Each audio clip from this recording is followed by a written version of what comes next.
नमस्कार दोस्तों, क्या आपको ऐसी गवर्नमेंट जॉब चाहिए जिसमें कोई फिजिकल भी ना हो, कोई इंटरव्यू भी ना हो और सिंपल सा पेपर हो जाए? जी हाँ, तो आज हम इस वीडियो के माध्यम से उसी वैकेंसी का इंतजार कर रहे थे और फाइनली वह आ चुकी है। जी हाँ, मैं बात कर रहा हूँ Bihar BPSC auditor online form 2026 चालू हो गई है। तो लिंक लिंक पे भी देखिए, लिंक में बताऊंगा कहाँ जाकर आप फॉर्म को अप्लाई कर सकते हैं। इसमें टोटल पोस्ट कितनी रहेगी इसके बारे में कंप्लीट डिस्कस करेंगे।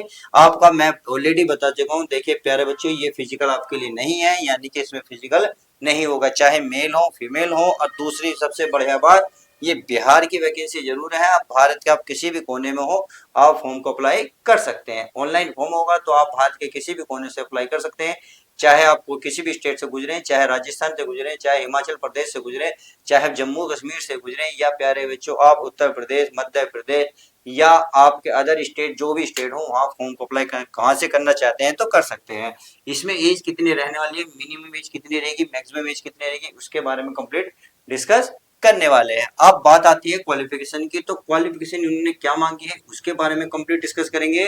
सिलेक्शन प्रोसेस क्या रहेगा, फीस क्या रहेगी, मोस्ट इंपोर्टेंट अप्लाई डेट, यानी कि ये अप्लाई कब से है तो इसके डेट में मैं आपको बताने वाला हूं। तो मोस्ट इंपोर्टेंट हर एक पॉइंट को discuss, point two point discuss करेंगे, यानी कि कोई भी पॉइंट ऐसा नहीं छोड़ेंगे जो आपको डाउट दे। तो चलिए स्टार्ट करते हैं। Bihar BPSC auditor online form 2026 की ऑफिशियल नोटिफिकेशन आउट हो चुका है। यह आज ही डेट आई थी इसकी। तो इसकी अप्लाई कब से है ये मैं बता दूं। पहले जान लेते हैं टोटल पोस्ट हमारी कितनी रहने वाली है, कितनी है। तो टोटल पोस्ट की बात करूं तो 102 पोस्ट इसमें निकली हुई है। कितनी, 102 पोस्ट। तो अपना में 102 पोस्ट बहुत होती हैं। कोई बच्चे क्या करते हैं, ज्यादातर बच्चे यही सोचते हैं कि पोस्ट कम है और इस वैकेंसी को स्किप कर जाते हैं, और यही सोचते सोचते इसमें कंपटीशन बहुत ही कम होता है। इसलिए मैं कह रहा हूं तो वीडियो को शुरू से लास्ट तक देखिएगा और अप्लाई करना जरूर करिएगा, यानी कि अप्लाई आप करना नहीं बोलेंगे। क्लियर है? आपको जो डाउट होगा, डाउट में एक टू जेड क्लियर कराने वाला हूँ। कहाँ कहाँ अप्लाई होगा, कब से अप्लाई होंगे, क्या इसमें सिलेबस रहेगा, कैसे सिलेक्शन प्रोसेस, सब कुछ बताने वाला हूँ। तो टोटल पोस्ट की पता चल गई 102। तो इसमें कोई फिजिकल नहीं है, ध्यान रखना का फिजिकल आपको नहीं देना। आपकी रनिंग रेस मतलब हाइट, चेस्ट या दौड़, कुछ भी गोला फेंक, ऊंची कूद, कुछ भी नहीं है। सब सिंपल सा है, आपका केवल एग्जाम होगा। आई होप इतनी बात समझ में आ गई होगी। बात आती है इसमें एज की। तो चलिए एज की मैं बात कर लेता हूँ। एज इसमें कितनी रहने वाली है मेरे प्यारे बच्चों। एज की अगर मैं बात करूं तो चलिए एक सेकंड में देख लेता हूँ एज कहाँ गई। तो चलिए ये रही एज की। अगर मैं बात करूं तो देखिए मिनिमम एज इन्होंने जो कही है 21 साल कही है, और मैक्सिमम है 37 साल, यानी कि 21 से 37 साल के बीच में जो जनरल वाले बच्चे आते हैं फॉर्म को फिल कर सकते हैं। और गवर्नमेंट रूल के अकॉर्डिंग अगर मैं बात करूं तो आप सभी को पता है ओबीसी वालों को 3 साल की छूट मिलती है। तो वो 21 से लेकर 40 साल तक के फॉर्म फिल कर सकते हैं।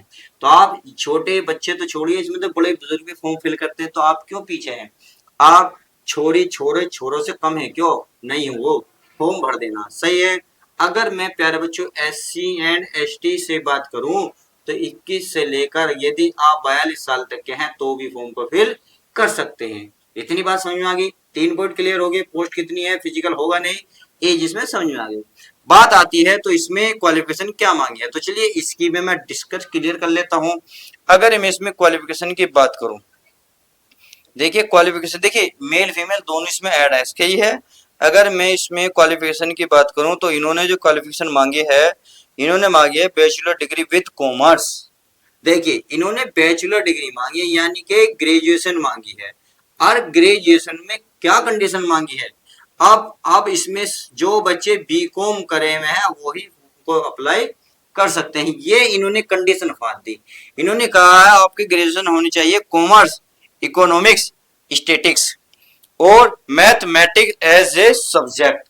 तो ये कंडीशन गई है। जो बच्चे मैथ्स से ग्रेजुएशन करो बैठे हैं वो भी फॉर्म को फिल कर सकते हैं। जिन्होंने स्टैटिक्स ली है वो फॉर्म को फिल करें, तथा जो कॉमर्स से करो बैठे हैं वो फॉर्म को फिल कर सकते हैं। इन्होंने कोई परसेंटेज का नहीं मांगा, यानी कि इतनी परसेंटेज होनी चाहिए या इतनी नहीं, यानी कि आपकी परसेंटेज लो भी है तो भी फॉर्म को फिल करें। चलिए ये बात आपको अच्छे से समझ में आ गई होगी। अब आती है मोस्ट इंपोर्टेंट, सिलेक्शन प्रोसेस कैसा रहेगा। तो चलिए सिलेक्शन प्रोसेस को मैं समझा दूं।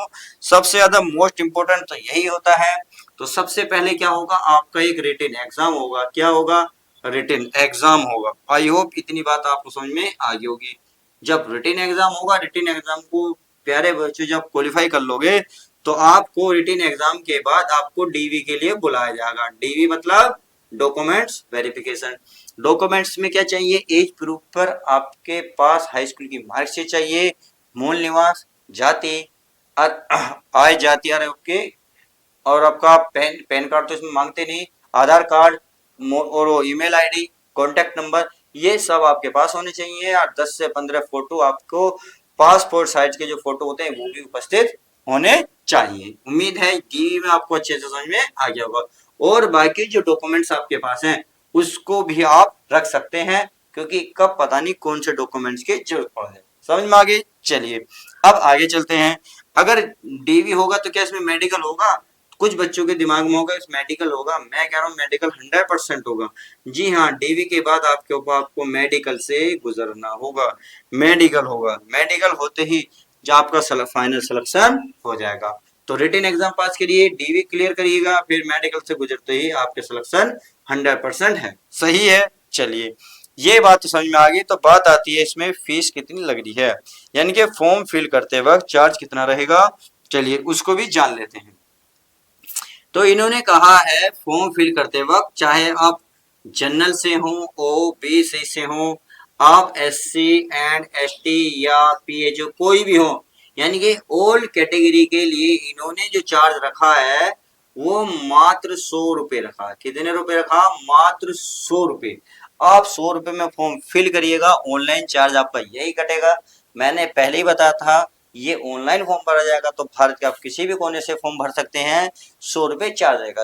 अब आप किसी के माध्यम से debit card, credit card, cash, mobile wallet या आप किसी भी माध्यम से फॉर्म का चार्ज दे सकते हैं। चलिए ये बात समझ में आ गई। अब आती है तो अप्लाई डेट बता दीजिएगा कब इसे ये अप्लाई हो रही है। तो चलिए फाइनली वो है घड़ी आ गई है जिसका तुम इंतजार कर रहे थे। अगर मैं बात करूं तो आज ही इसका ऑफिशियल नोटिफिकेशन आउट हुआ है, और इन्होंने जो टाइम दिया है अप्लाई डेट का, इन्होंने कहा है हम जो फॉर्म भरवाएंगे 5/2/2026 से भरवाएंगे, यानी कि 5 फरवरी से फॉर्म भरने चालू हो जाएंगे।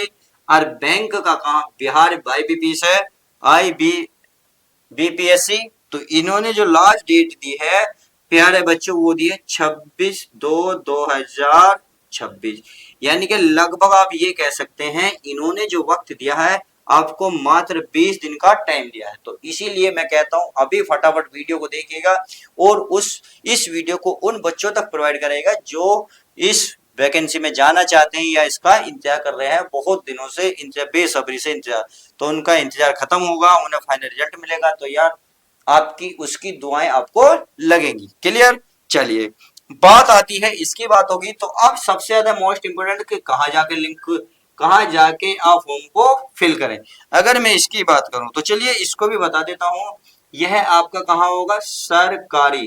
सरकारी रिजल्ट पर RUSULT result.com.cm, इस पर जाकर फॉर्म को अप्लाई कर सकते हैं, क्योंकि यह एक वेबसाइट है सरकार द्वारा मान्यता प्राप्त। इसी पर आप जब इसको ओपन करेंगे तो वहां ये आपको वैकेंसी दिखाई देगी, वहीं ऑप्शन मिल जाएगा फॉर्म अप्लाई करने का, सब्जेक्ट, सिलेबस सब कुछ मिलेगा। सही है। तो आज हमने इस वीडियो के माध्यम से total complete A to Z point जो दिमाग में चल रहे थे आपके सब कुछ बारे में जाना। तो चलिए अब नेक्स्ट न्यू वैकेंसी के साथ मिलते हैं। आपको ये वैकेंसी भरना चाहते हैं कौन कौन नहीं, प्लीज कमेंट करके जरूर बताएं। मिलते हैं नेक्स्ट न्यू वैकेंसी के साथ। आपको अगर नेक्स्ट वैकेंसी जाननी है तो चैनल को सब्सक्राइब करना होगा, बेल आइकन को दबाना होगा। तो मिलते हैं नेक्स्ट न्यू वैकेंसी में। जब तक के लिए दोस्तों good bye, take care, love you guys. प्यारे बच्चों अपना ध्यान रखें।